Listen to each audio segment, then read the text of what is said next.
What's going on, guys? Your boy Mason. We're back with another video, and in today's video guys, me doing the Tower God collaboration Should You Summon for the banner. We're going to be going over the characters kits, the pity, and the banner format as well, guys. So if you guys enjoy videos like this, man, definitely make sure to hit that like button and subscribe to the YouTube channel. I definitely do appreciate all the support as of late, guys. And with that out of the way, let's actually hop in and go over the banner. Alright guys, so the first thing we can go over on the banner here is going to be the filler. So this is what the banner actually looks like. It's a 3% SSR rate up for the banner, and the actual rate up for the Tower God collab characters is going to be a 0.25% for each of them. So you get a total of 0.75% for all three of the characters combined. So that's almost a 1/3. It's about 25%-ish chance of getting a collab character right there.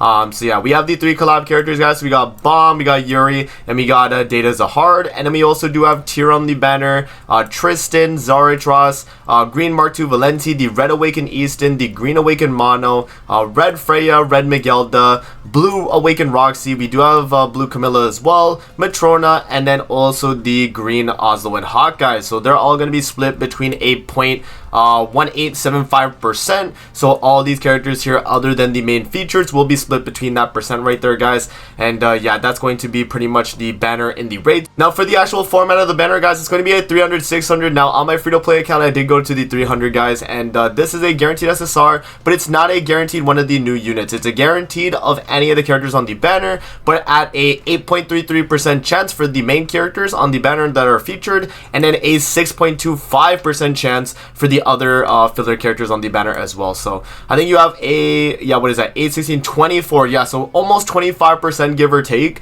you know, chance of getting a one of the characters right there, which is not too bad. You get a 1/4 of the odds, right? And then once you guys do get to the 600 pity, you will be able to select one of the three characters. So you got Bomb, Yuri, and Data Zahard. Alright guys, so now that we went over the banner format and the pity, let's actually pull up the character kits and the info for all of them. So we'll pull up Sacred Treasure Podcast Twitter, and we'll actually talk about what they do. Alright guys, so what we're gonna do here is we're actually gonna go over the info for each of the characters here. We actually do have them pulled up on Sacred Treasure Podcast Twitter, so definitely follow the Twitter, guys, if you haven't already and you want to stay up to date with the podcast and just news on Grand Cross in general. So right here, guys, we do have Data Zahard. So let's actually go over his kit here and talk about what he's able to do. So for his first skill here, he's gonna deal light spear damage equal to 450% of attack in a single enemy. Light spear is gonna be pierce rate increased by 3 and then when using skills, own attack power increased by 40%. So you get ×3 the pierce rate, and then 40% attack on a 450% attack skill.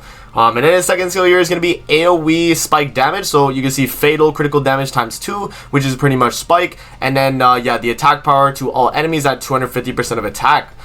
We do also have for his ultimate move here, he gives yourself 150% critical damage increase effect for 2 turns, and it inflicts 500% of your attack in cutting damage to all enemies, and give yourself immortality for 1 turn. And cutting is pretty much critical rate increased by ×3, so that's going to be sever. And then we do have immortality, which is HP does not fall below 1. So you pretty much get the Malasila revive buff, or you get the like Denzel ultimate buff, right? You guys kind of get the idea. And then for his holy relic here, guys, every time the proof of stability effect, the power of divine water effect, or the king's decision effect on you is cancelled, all debuff effects on you will be cancelled. So pretty much you do get cleanse every time you cycle through those buffs. Now for those buffs themselves, this is where we actually kind of talk about those. So at the start of the battle, give yourself proof of stability effect for 1 turn, and when it is cancelled, give yourself the power of divine water effect for 1 turn.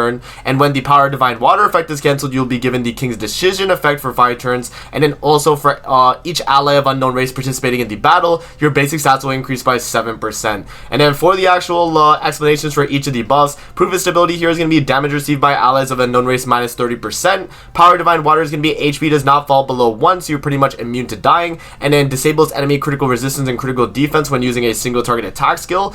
And then for the, I think it's the next one right here, so the king's decision is going to be critical damage increases by 1% for every 1% of HP decrease due to king's decision. And then critical rate 100% when using a general attack skill, which is going to be AoE.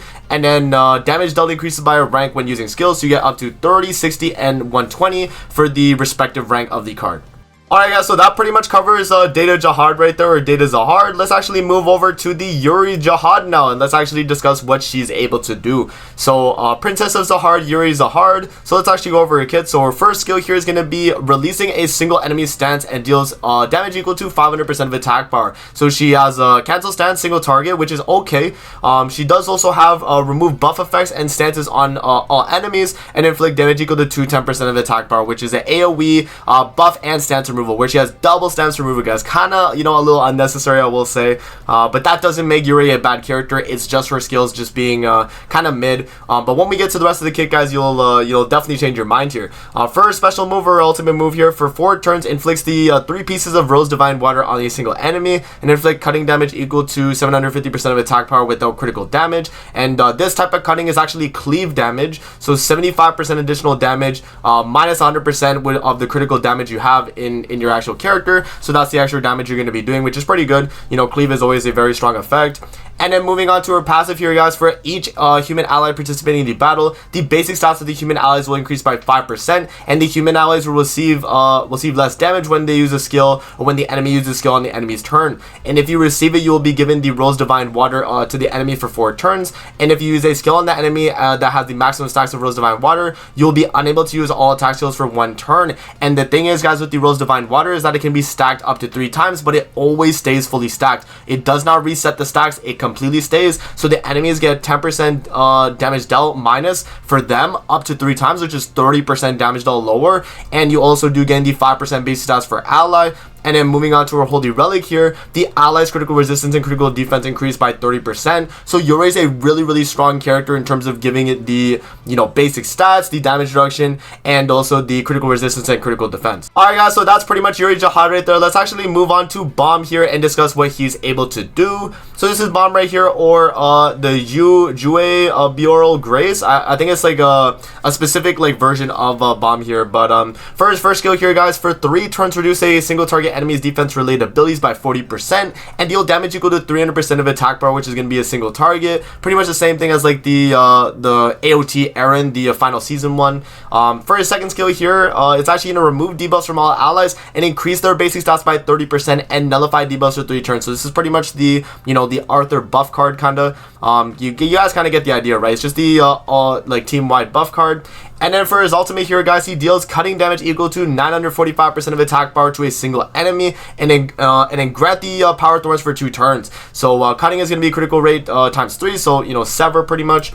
And then moving on to his passive here, guys, and his Holy Relic. At the start of the battle in PvE, grant the Power Thorns to yourself for 2 turns, and when the Power Thorns is removed, remove all debuff effects on allies and rank up your skills. Also, once the Power Thorns is removed, it will increase the basic stats of your allies by 20%, and that's just inherent 20% basic stat increase, guys. You cannot remove this. It just gets added instantly to the character stats, and it's just a really big bonus right there.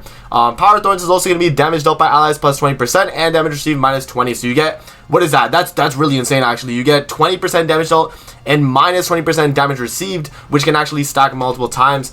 And then for the Sacred Item here, or the Holy Relic, increase the status related buff effects on allies by 1.5% in PvE, which is very good, guys, because you get pretty much 50% additional effect on each of the buffs. Alright guys, so now that we've covered all the characters on the Sacred Treasure Podcast Tour, let's actually move back to the game, guys, and I'll give you guys my final thoughts on what I think about the banner and if you guys should be summoning. Alright guys, now should you be summoning on the Tower of God collaboration banner? In my opinion, guys, it really depends on what you want to focus on in the game for Grand Cross. Now, if you're someone that's a collector, you're definitely going to want to summon for these characters, as collaboration characters do not come back often and sometimes don't even get reruns at that. Now, if you're someone that really doesn't care about the Tower of God collaboration like that, and or if you're like a free-to-play player and you're wondering, is it worth really spending the diamonds for these characters? In my opinion, guys, it isn't really worth spending too many diamonds on this banner, because we do have the Global Annie Festival coming around the end of the month, and then we do also have you know, a possible Ragnarok celebration coming within the March and April kind of time frame. So, you know, big celebration stuff that are going to be coming, and it's hard to say if you should be summoning on this banner when we might have a better banner coming in the future, and even you know, more better characters as well. Now, for the actual banner itself and the characters, in my opinion, guys, I do think all the characters are really good. I think the best one, in my opinion, is actually going to be Yuri Zahard or Yuri Jahad. And the main reason why I actually do think she's the best character is because she's a really good human support, man. So if you're someone that's like really a proponent of the human team and you want to make sure that you can make your human team as strong as possible, Yuri is a must summon, and she is a character that you definitely want to pick up. So if you are investing in the human team, guys, Yuri would be the main character I go for. Bomb is a nice addition for Demon King, and he's a really strong character for that. And then Data Zahard is kind of just your standard DPS character, but mainly centered around the unknown team. Now, are any of these characters, guys, a must pick up character? In my opinion, no. I think you could definitely live without these characters. Now, that really does depend, though, if you actually value any of these characters like that. And I definitely do value like Yuri and Data. But Bam as well, for even the Demon King fight, right? Like, he's another really good character for that too. So honestly, guys, if you don't really care about what these characters are able to do and you want to save your gems, that's definitely a good idea. It's not a bad thing to actually skip this banner. I think it is actually a good idea. Remember that they will be giving you guys 4 ticket summons for free, so that's gonna get you about 120 on the pity bar out of 600. So you would only have to spend, what is it, like 480 gems, right? Which is not a lot as well. So if you do want to decide to spend the gems, just make sure that you have enough diamonds saved for the festival that's going to be coming by the end of the month, and you should be good. That's pretty much like the way I would explain it for you guys, if you actually do want to summon. So yeah, man, that's pretty much my thoughts right there, guys. Yuri is a really good character, really strong for the humans. Bomb is a really good Demon King character. If you need those types of characters, definitely summon for them. Data is a pretty good PvP character as well, but unfortunately does lack a little bit in the fact that, you know, Unknown has so much variety that you don't really need the character. And then another thing to mention as well, guys, is that Data and Yuri are both boost characters on Heroes Arena right now. And because they're boost characters on Heroes Arena, you can easily use them to actually clear the rest of the season, because they will be boost units for the next 2 weeks. And if we actually go to these seasonal buffs here, they are very strong seasonal buffers. Actually, no, 3 weeks for seasonal buff. That's really good. So they're definitely characters that can really boost your team. And you can run Data on like a full human team, and then Yuri on a Yuri on a full human team, and then Data on a full unknown. But yeah, you can literally run them on those teams respectively, and they'll do a ton of you know, damage and you know, keep your team alive. So definitely worthwhile if you're, you know, kind of focusing on the Heroes Arena side of things. So yeah, guys, that's pretty much my final thoughts on the collab. If you're free to play, you should probably skip the banner, but if you do value the human team, or maybe, you know, Demon King and the Demon King fight itself, then Bomb and Yuri are going to be really good pickups, and Data would kind of just be a character just to pick up just for collection's sake. But other than that, guys, it's not a must summon banner. It's only a banner you should summon on if you value those things a lot. So that's going to be it for the video. I hope you guys do enjoy. Don't forget to like, comment, subscribe as always. If you guys want to see more videos like this, definitely let me know in the comment section below, and I'm gonna see you guys in the next video, man. Peace out and have a great rest of your day, guys. See you later, man.